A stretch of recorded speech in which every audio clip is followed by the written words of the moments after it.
आप सभी को प्रभु यीशु के नाम में जय मसीह की।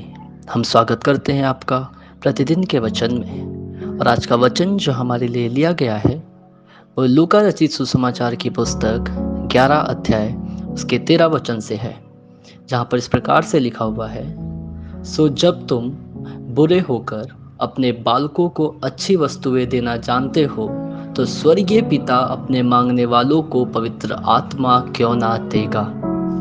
हालेलुया। मेरे प्रियो, यहाँ पर मसीह यीशु अपने चेलों को प्रार्थना करना सिखा रहे हैं। अगर हम इस वचन की पृष्ठभूमि को देखें, अगर हम इस वचन के वातावरण को देखें, तो मसीह यीशु अपने चेलों को कि किस प्रकार से उन्हें प्रार्थना करनी है वो सिखाते हैं।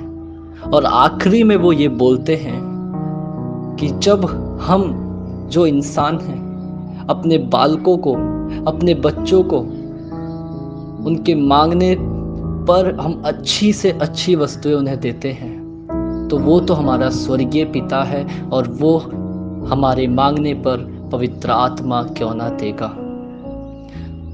मेरे प्रियो, परमेश्वर हमें यहाँ पे सिखाता है कि मांगो तो तुम्हें मिलेगा, ढूंढो तो तुम पाओगे, और खटखटाओ तो तुम्हारे लिए खोला जाएगा।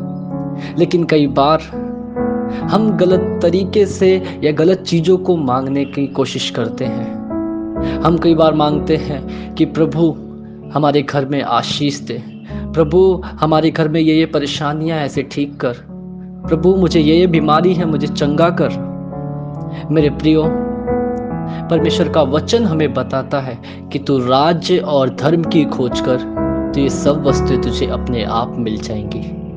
हमें ये चिंता करने की ज़रूरत नहीं है कि हम क्या खाएंगे। हमें ये चिंता करने की ज़रूरत नहीं है कि हम कहाँ रहेंगे। हमें ये चिंता करने की ज़रूरत नहीं है कि हम क्या पहनेंगे, क्योंकि मेरे प्रियो, हमारा परमेश्वर जो हमारा कर्ता है, हमारा पिता है, वो हमें अच्छी से अच्छी, उत्तम से उत्तम पदार्थों को देना जानता है। लेकिन फिर हमें मांगना क्या है।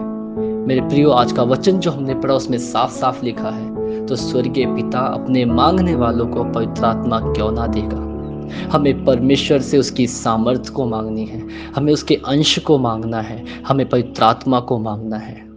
मेरे प्रियो, आज से हमें अपनी प्रार्थनाओं को बदलने की ज़रूरत है। अगर आज से हम परमेश्वर से अब तक धन दौलत मांगते आए हैं, बीमारियों से चंगाई मांगते आए हैं, आशीष मांगते आए हैं, तो मेरे प्रियो, मैं आपको बताना चाहूँगा, परमेश्वर ये सब चीज़ें आपको यूं ही प्रदान करता है, परंतु आपको परमेश्वर की सामर्थ्य मांगने की ज़रूरत है, पवित्र आत्मा मांगने की ज़रूरत है, ताकि हम पवित्र आत्मा में भरकर परमेश्वर की आराधना, परमेश्वर की महिमा कर सके।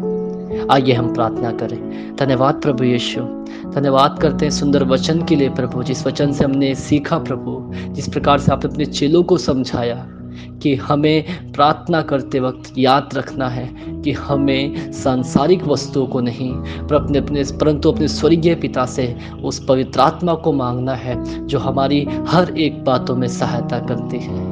हमें उस सामर्थ्य को मांगना है जो हमारे लिए मार्ग तैयार करती है। धन्यवाद करते हैं प्रभु यीशु सुंदर वचन के लिए। जो लोग इस वचन को सुनते, इस वचन को पढ़ते हैं, आप उन्हें आशीषित कर। पिता उद्धार करता प्रभु यीशु के नाम से हम मांगते हैं, आमीन। हालेलुया। आप सभी को प्रभु यीशु के नाम में जय मसीह की। आपका दिन शुभ हो।